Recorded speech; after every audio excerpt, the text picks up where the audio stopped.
Welcome to my kitchen. আমি আজ রান্না করব পুঁই মিটুলি।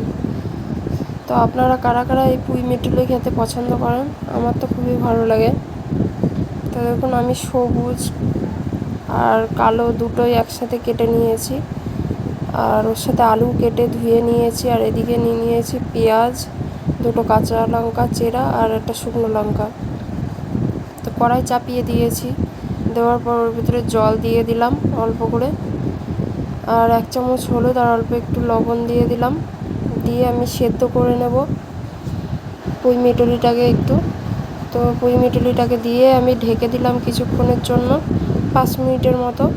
তো 5 মিনিট পরে দেখুন আমি ঢাকাটা তুলে নিচ্ছি। তো একটু সেদ্ধ হয়ে গেছে। তো এবার আমি নামিয়ে নেব। তো আপনাদের ভালো করে দেখিয়ে দিই কেমন সেদ্ধ হয়েছে। দেখুন সেদ্ধ হয়ে গেছে, আলু ভালোভাবে সেদ্ধ হয়ে গেছে।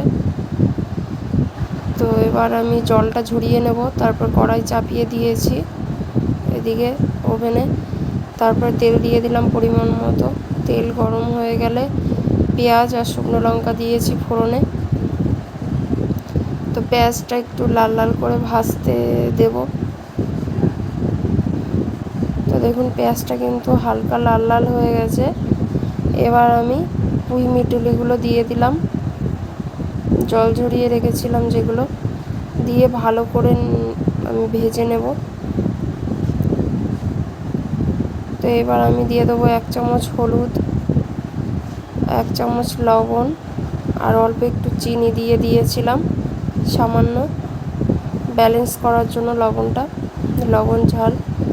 তো দেখুন আমি ভেজে নিয়েছি ভালো করে, আমার কিন্তু ভাজা কমপ্লিট হয়ে গেছে। এবার আমি নামিয়ে নেব। আর এটা কিন্তু ভাত দিয়ে খেতে খুবই ভালো লাগে। আপনারা একবার বাড়িতে বানিয়ে এইভাবে খেয়ে দেখবেন। তো দেখুন আমি এবার নামিয়ে নিয়েছি। তো আপনাদের যদি এই রেসিপিটা পছন্দ হয়ে থাকে তাহলে প্লিজ প্লিজ প্লিজ ভিডিওটা প্রথম থেকে শেষ পর্যন্ত দেখবেন, লাইক করবেন, শেয়ার করবেন আর চ্যানেলটিকে সাবস্ক্রাইব